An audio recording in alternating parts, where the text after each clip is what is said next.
Hello friends, আবার চলে আসলাম আপনাদের সামনে নতুন একটা প্রোডাক্ট নিয়ে। আজকে আউটডোরে একটু নয়েজ থাকবে, কাকের ডাক থাকবে, পাখির শব্দ থাকবে, আশেপাশের নয়েজ থাকবে, সেজন্য ক্ষমা দৃষ্টিতে দেখবেন। তবে একটু অন্যভাবে করার জন্যই আজকে চলে এসেছি। ছাদে প্রোডাক্ট রাখা একটু মুশকিল, তাই এই ল্যাডারের সহযোগিতা। তো আজকে যে প্রোডাক্টটা নিয়ে আপনাদের সামনে হাজির হয়েছি, সে প্রোডাক্টটা খুবই সুন্দর এবং খুবই অল্প দামে খুব ভালো একটা প্রোডাক্ট, যে প্রোডাক্টটা ওয়্যারলেস মাইক্রোফোন। তো চলুন আমরা এই আউটডোরেই এই প্রোডাক্টটা আপনাদেরকে খুলে দেখাই।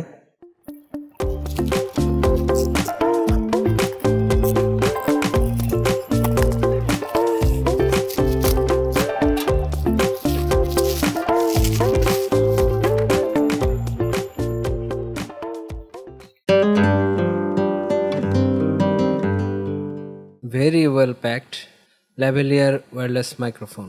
আপনি যাকে বলতে পারেন clip on collar tie for DSLR and mobile. প্যাকেজিংটা আমার কাছে খুব ভালো লেগেছে, বক্সটা খুবই সুন্দর। তো চলুন দেখে নেওয়া যাক এই বক্সটার মধ্যে কি আছে।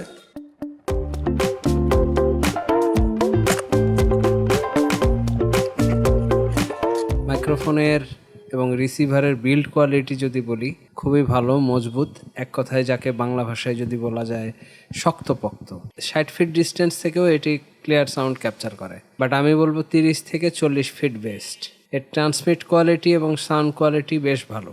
আর চার্জের কথা যদি বলি, একবার চার্জ করে নিলে ব্যাটারি ব্যাকআপ পাবেন প্রায় 4 ঘন্টা, এটা লেখা আছে, বাট 3.5 ঘন্টা পর্যন্ত ব্যাকআপ অবশ্যই দিবে।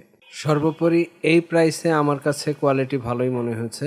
যারা কম প্রাইসের মধ্যে একটি ল্যাভেলিয়ার ওয়্যারলেস মাইক্রোফোন কিনতে চান, তারা এটি ট্রাই করতে পারেন। প্রাইস আমি ডিসকাউন্টে পেয়েছিলাম 1730 টাকায়, আর এর রেগুলার প্রাইস আছে 2000 থেকে 2600 টাকা। কি কি দিয়েছে বক্সে আসুন দেখে নিই। প্রোডাক্ট ম্যানুয়াল, রিসিভার এবং মাইক্রোফোন, একটা microphone clip, windshield foam for noise reduction, মাইক্রোফোনের সাথে অ্যান্টিনা তো রয়েছেই সাউন্ড ক্যাপচারের জন্য বা ট্রান্সমিটের জন্য, একটা প্রফেশনাল অডিও জ্যাক এবং একটা ওয়াই চার্জিং পোর্ট কেবল, একদিকে ইউএসবি এবং একদিকে মাইক্রো ইউএসবি, যাতে আপনি রিসিভার এবং মাইক্রোফোন একসাথে চার্জ করতে পারেন। এটার কানেকশন, রিসিভার এবং মাইক্রোফোনের পাওয়ারটা একটু চেপে ধরে রাখলেই দুটোই একসাথে অন হয়ে যাবে এবং একই সাথে কানেক্ট হয়ে যাবে। যদি ডিএসএলআর এ ব্যবহার করতে চান, তাহলে একটা ওয়াই স্প্লিটার কনভার্টার কেবল লাগবে। মোবাইলে কিংবা পিসিতে ব্যবহার করতে চাইলে এই ওয়াই স্প্লিটার কনভার্টার কেবলটা লাগবে না। এর সাউন্ড কোয়ালিটি কেমন আপনারা আমার এই কথা শুনেই বুঝতে পারছেন। এই মাইক্রোফোনটা দিয়েই আমি সাউন্ড রেকর্ডিং করছি। ভালো লাগুক কিংবা খারাপ লাগুক অবশ্যই কমেন্টসে জানিয়ে দিবেন। ভালো থাকবেন, সুস্থ থাকবেন, আমাদের চ্যানেলটা সাবস্ক্রাইব করবেন এবং আমাদেরকে সামনে এগিয়ে নিয়ে যেতে সহযোগিতা করবেন। পরবর্তী ভিডিও দেখার আমন্ত্রণ রইল। সেই পর্যন্ত সাইন অফ।